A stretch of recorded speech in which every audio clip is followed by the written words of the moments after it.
G'day again. Okay, we're making quite a bit of progress now. We have completely finished the manifold. I'll borrow a clean up and a paint. Actually I had way more drama changing all the air, all the tin work and the fan and to accommodate the manifold than I did building the manifold. That was just a drama in itself. And issue being that the original ones pull out like this, they separate, but being a one piece, it now has to be able to come straight up and down. So that meant changing all of this tinware, curving it in, and even like the way I brought these pipes in too.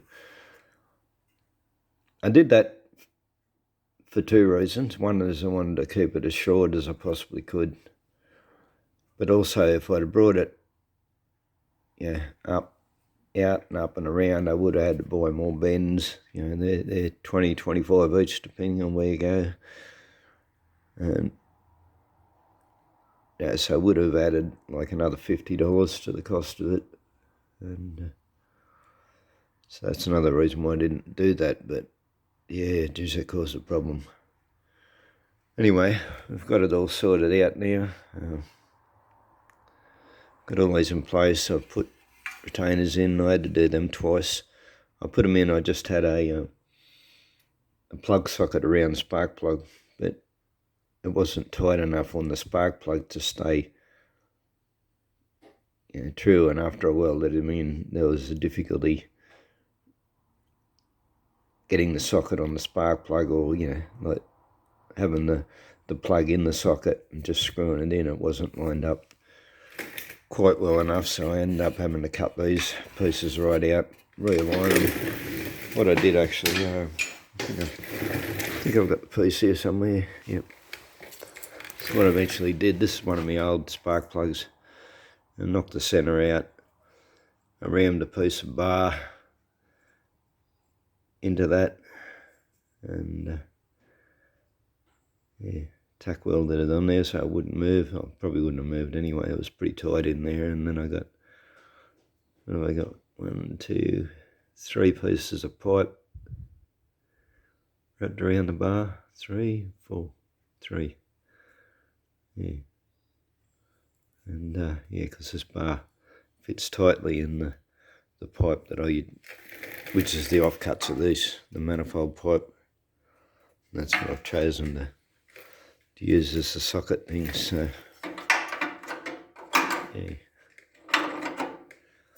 so that's what I use. I screwed them into the plug hole, screw them right up tight, and use them to locate these bits of steel tube or pipe. The pipe actually got seams on it. I had to grind the seams off actually, or file them off. But the reason, which I did mention in a previous video, the reason I've done that is because they need to seal. And the original Volkswagen ones, they didn't work that well anyway. They tended to actually pop the plug leads off. They're sort of all the time, constantly, like, and it's a tiny bit of pressure, but they're sort of pushing out. And I found that, like, I've only actually got one of the original plug leads, and that one's come off several times, and I think it seems to be the rubber pushing it out. Probably it was a bit, I could have squashed the actual junction where it fits onto the plug. It was probably a bit loose, but if it was fitting tightly, it probably wouldn't have done it. But anyway, as I said, I want to buy Volkswagen plug leads because they're expensive. I want to replace them with whatever I can get cheap at my nearest auto parts store. So by doing it this way, I can just put a rubber grommet around a standard plug lead, and that's will stop the air blowing out. because all that air has to go down past your cylinders. If you make it easy for it to blow out, it'll blow out there and it won't blow down past your cylinders. But yeah, as you can see, this one hasn't been cleaned up at all. And I just did an overlap welder, I wrapped it around the corner. Basically, I was sick of welding by then, and it's just easier to do an overlap weld. You know, blowing holes everywhere. And yeah, I'm not that fussed about what it looks like. I'll clean it up a bit, of course. But yeah, probably whack a little bit of putty around it just to make it a little bit tidy. And okay, now I've gone out, bought another carby. Got a good deal on that. Bought that for 150. It has got the choke shaft and the butterflies, but it's missing the choke itself, which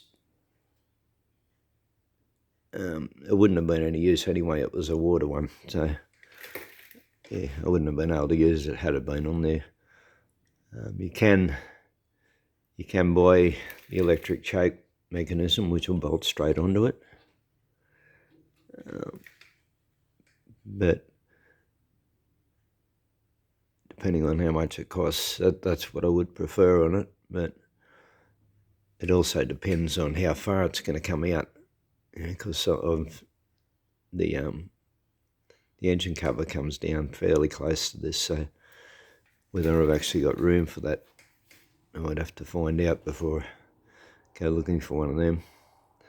In the meantime, I can run a manual choke. I've already got a cable set up in the car, which will come in at this angle anyway, which was on the other carby, on the Stromberg carb, so there's no drama. I can hook up manual choke for the time being. I've got to plug this off. This is a vacuum thing. There should have been a pipe in there, but it's been pulled out, so I'm going to have to find something to plug that with. That's vacuum to run your brake booster, which again the Volkswagen doesn't have. I got two lines here. One's a return, one's an in, one's a return. And I'm hoping that it doesn't matter which one you're connected to, that there isn't a restriction enough to pull it apart. Because usually in a return, it's restricted so that the bulk of your pressure is, like filling the bowl up. So yeah, if there's no restriction in either of these, then I'll block off this front one, because I would much prefer to use the back one here, because of the this is the inlet to the pump. This one goes to the tank. This is the one that goes up to the carby. And if I can use that back one, then I can just run the line up around the back of the carby. It's all nice and tidy out of the way. So that's what I'm hoping to do, but it'll depend on the setup of these. So because I only need one, whichever one I don't use, I'll block off.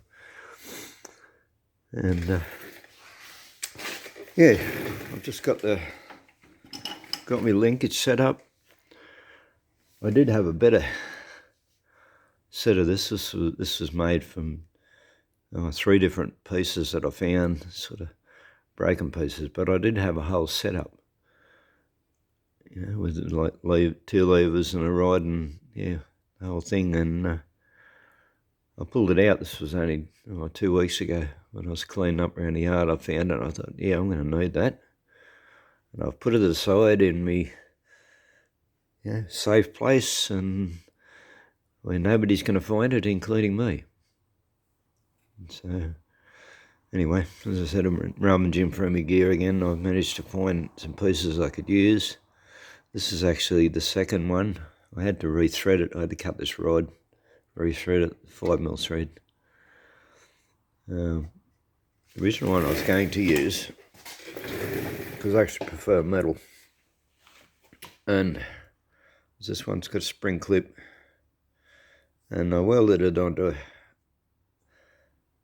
like this is the other end of the bar. The bar was like 1 foot long, so I shortened it. But in doing so, I've taken the spring out of this clip for one, and it's shrunk the fitting. So after I welded it, it won't fit on the ball anymore. And yes, obviously the heat's affected it majorly. But yeah. Anyway, I've got the plastic ones on there. I'm not that keen on the plastic, even though like I would have had to use one of them anyway, but not that confident that they're really sort of strong enough. So in time I might go looking for some metal ones, similar ones to that clip, and that'll hopefully thread onto this rod, or I can get another rod that they thread onto. But yeah, so this is just a bit of pipe welded on there. I've lined it up with the cable, lined this one up. This one was actually bolted in. I've had to weld it on and cut the bolt off the back because the bolts would have interfered with the cable. And yeah, and of course in doing so I'm welding onto this. It's only a thin bit of pipe. I had to drill out the penetration dags. And you're going to do things like that, you only want to drill it once, because you're actually, even though it's a right size drill, when it hits those dags it'll push the other way, so you'll be actually wearing down the rest of your tube. So you don't want to be drilling it 2 and 3 times, get the whole thing finished and then clean it up. And then I've left a bit spare, probably much more than I need, because the nut will come to here. So I purposely chose a bit of a bolt with a raised shank on it. You definitely don't want these running on the thread, it'll chew it up, wear out in no time. But yeah, I'll have to put a couple of washers in there, and I'll put an oil nut on that anyway. I could get by with just a standard nut. I could screw it up tight, just with the right thickness of washer. But I'll put an oil nut on there. I'll cut off the excess. But yeah, it's all working. It's a little bit sticky. So I'm gonna have to do a bit of clean up on this carby. It's sticking that little bit. Might run a second spring as well. I've got a lug here. I could put a bolt back here or something, weld a bolt on, and run a spring from there to there if I need to. But as I said, a bit of a clean up, get that working again. It's just been sitting for a while. And, it sort of was springing back before I added the linkage, but like it was only going very slowly, it was sort of tight. And a little bit of drag from the linkages now. Added enough to it to not make it shut off. So anyway, minor issues. I'll fix that up. I said I'll clean it all up for it, and if it's not enough, I'll add another spring.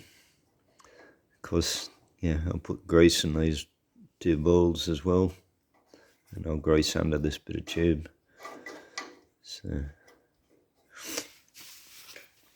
anyway, the other thing, which is a bit of a bonus, I'm going to make up an air filter. I'll be using my pod filter that I had set up for the previous carby,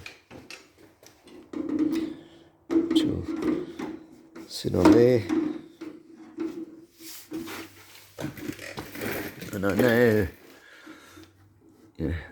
like when it's positioned, actually I can see exactly where it was positioned. It's left a mark on the thing, so that's a good thing, because there isn't a lot of clearance under the body where this pod filter goes. So when I set it up to go on the carby here, I have to make sure it's in the right position, otherwise it's going to have an issue when I get it back in the car. But so what we're doing now, we're taking this bit off, and I'm going to make up a piece to bowl on top of the carby and feed into that tube. So Yeah. And, fortunate thing, the carby came with an air filter, dirty and crappy as it is, which won't fit on there anyway. This is the base plate. So there's not enough room for it anyway. It's the fan, so I'd say 1/4 inch. I could probably make it fit, except I don't want to use that anyway. But yeah, having this base plate means I can I'll cut out around here, and I've got a plate, then it'll bolt down. However, once you cut out, there's strength is in this loop. Once you cut that out, it's going to weaken that little bit. Yeah, no, it'll be fine anyway, because I'll be welding another piece on the top of that. Yeah, won't be an issue. I'm thinking as I go here, which I quite often do. But yeah, so what I'll be doing now is I'll be cutting another piece of metal, yay high, to run all the way around the outside here, and it'll have to come in fairly tight. There'll be a lot of bends in it. Have to come in fairly close to the carb, because I've got to be able to access the bolt holes. But yeah, that'll wrap around, come up, and then put another lid on it, and then probably a third piece that'll fit over the pipe. So yeah, so that's where we're up to now. We're almost complete, and I'm rather keen to finish it, because I'm keen to strip the engine down. I want to know what's going to cost me to rebuild the engine. I know it needs bearings. That's the main thing that's happening. What I'm getting is a big end noise when I start it up. Like before you build up oil pressure, it'll go bang, bang, bang. So I know the bearings are gone. Although having said that, lifters could do that too if they're sticking a little bit. I don't think Volkswagen lifters rely on oil pressure, but I think they're a solid lifter. But if they were sticking a little bit, they could do that. So that's another thing to look at. It being, this is probably a 50-year-old engine. I know the heads have been done up on it. Because the person I bought it off told me he'd only just done up the heads. But it's probably still running the same original 50-year-old camshaft, which, that and the lifters would have to be pretty worn. So, hoping I can replace the camshaft. Like when I say hoping I've got enough money left. Is what I'm getting to. And camshafts vary. They vary by a couple $100. Like the cheapest one, this is at the Volkswagen Mob, Just Campers,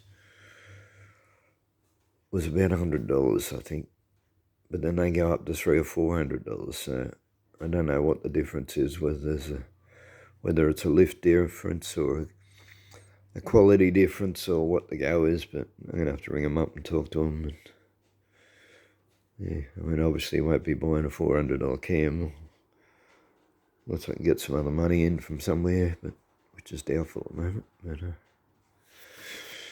anyway, rambling on again. So thanks for watching, and hopefully we'll catch you again. Bye.